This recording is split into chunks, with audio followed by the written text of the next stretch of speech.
একটা রিসার্চ বলছে যারা সফল হওয়ার ঠিক আগে হাল ছেড়ে দেয় তাদের মধ্যে 92% মানুষ জানতোই না যে তারা লক্ষ্যের কত কাছে ছিল।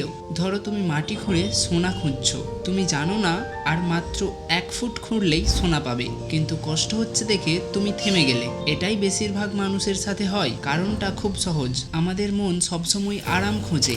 যখনই কাজটা কঠিন লাগে মন বলে থাক আজ আর না, অথচ ঠিক তখনই তুমি লক্ষ্যের সবচেয়ে কাছে থাকো। এর একটা সহজ সমাধান আছে, প্রতিদিন রাতে একটা খাতায় লিখে রাখো আজ তুমি কি কি করলে, কি সঠিক করলে, কি ভুল করলে। কদিন পরে নিজেই দেখবে তুমি অনেকটা এগিয়ে গেছো, তখন আর থামতে ইচ্ছা করবে না। মনে রাখবে, রাত সবচেয়ে বেশি অন্ধকার হয় সূর্য ওঠার ঠিক আগে। তুমি হয়তো ঠিক সেই মুহূর্তেই আছো, একদম কাছে। শুধু থেমে যেও না। এমন সহজ কথাই জীবনের বড় শিক্ষা পেতে চ্যানেলটা সাবস্ক্রাইব করে রাখো।